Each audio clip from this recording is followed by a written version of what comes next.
My company's name is Alpha Omega. The whole name is Alpha Omega Integration. Basically stands for beginning to end or complete solution. My position is President and CEO. I'm also the founder. My company is about 9 years old, right?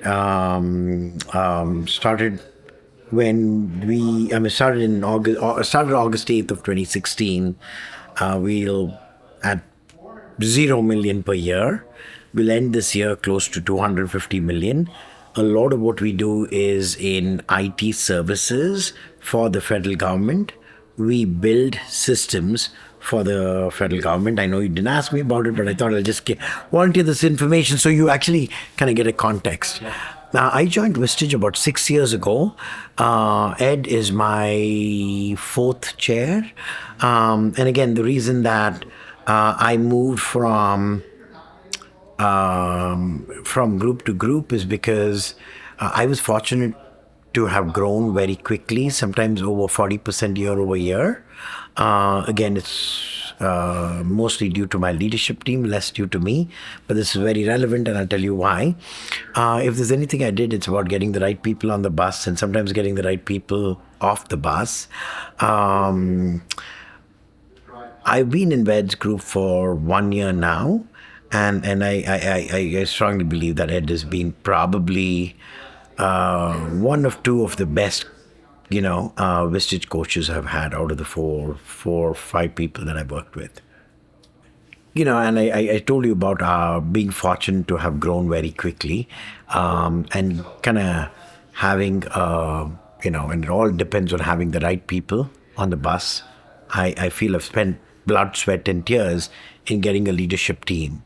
Now, the leadership team, getting the right people on the bus is more an art rather than skill.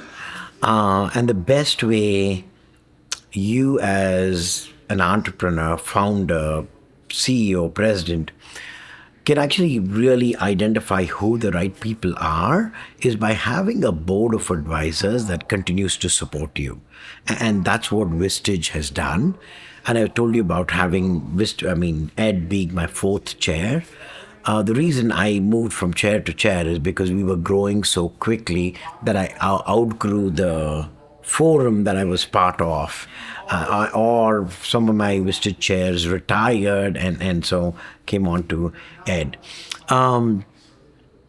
Ed's group is a little different from the previous Vistage groups that I have, from the other Vistage groups that I have.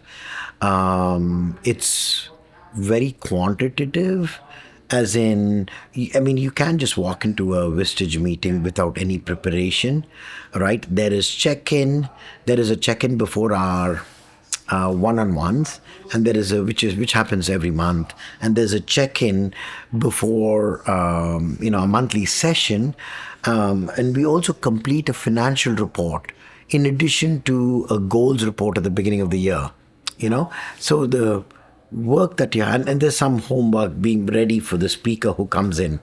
Now, these things are used very effectively in highlighting some of the challenges you have, so you bring it out in the group and you're able to talk about it. It's designed to help bring the best, for you to take the best out of a Vistage session. That's one. Second thing, as a facilitator, I think he's an awesome facilitator. He just, it's not, being an entrepreneur, being a CEO of a company that's about 240 million per year in revenue, it's, I need someone who's tough to keep me accountable. And I feel Ed does a great job, right? And he's not an easy pushover. If somebody is somebody is easy on you, I just generally I like to say the ability to, or I just generally don't take them very seriously. But I think that's where Ed really has a hand up on all the other chairs that I've worked with. Yeah. It just doesn't matter what your size is, right? I mean, my one word of wisdom is empower your people, right? And I believe accountability and empowerment are two sides of this of the same coin. And to hold your people accountable, you need to empower them, one. And two, as you hold your people accountable, you need to find a structure that holds you accountable. And that's where I think Vistage plays a good role. But that's my advice to everybody.